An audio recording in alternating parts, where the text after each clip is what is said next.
Protests by factory workers demanding a hike in wages turned violent in parts of Noida Phase 2 and Sector 60 areas on Monday, April 13, 2026.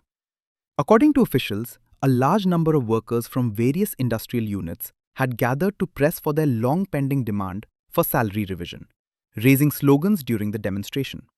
However, the protests soon escalated into violence, as some participants allegedly vandalized property, pelted stones, and even set a vehicle on fire. Several vehicles and properties were damaged during the unrest, while commuters faced major inconvenience due to heavy traffic congestion in the affected areas. प्रदर्शन salary को लेकर प्रदर्शन कर रहे हैं। हम लोगों की रिक्वायरमेंट है कि 20,000 रुपये महीने सैलरी होनी चाहिए। 10,000 रुपये में कोई गुजारा नहीं है। 500 रुपये लीटर गैस मिल रही है, 5500 रुपये 6,000 रुपये महीने का किराया मिलता है, उसमें कुछ नहीं बचता है।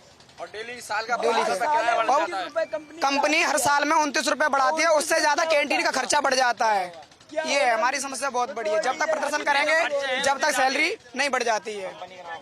ये सैलरी बढ़ाने के लिए, क्योंकि 12,000 रुपए हमारी सैलरी है और 6 साल हो गए मेरे को भी यहाँ पे ना परमानेंट करते हैं और ना ही सैलरी बढ़ाते हैं। जब हमारे अनुशासन से ये प्रशासन से यही है कि हमारी सैलरी बढ़ जाए। प्रोटेस्ट ये है कि सरकार ने 1 अप्रैल से सैलरी बढ़ा दी है और हमारी सैलरी अभी तक नहीं बढ़ी। हमें जो भी सैलरी मिल रही है वो 10,000 रुपए अभी तक मिल रही है, अब वो भी 8 घंटे की है। लेकिन काम हमें 8 घंटे नहीं करना पड़ता, कभी 12 घंटे 16 घंटे जबरदस्ती रुकवाते हैं। In a statement, police said the situation is now under control and under continuous surveillance. Efforts are being made to counsel workers and maintain peace, with minimum force being used wherever necessary to restore law and order.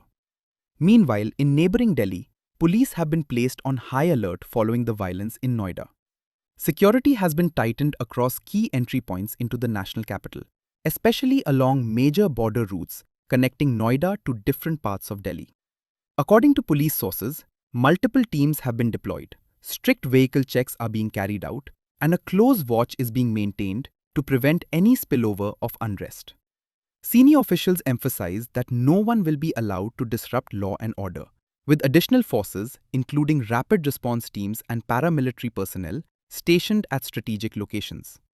Police also confirm they are closely monitoring the situation and remain in constant coordination with their counterparts in Uttar Pradesh.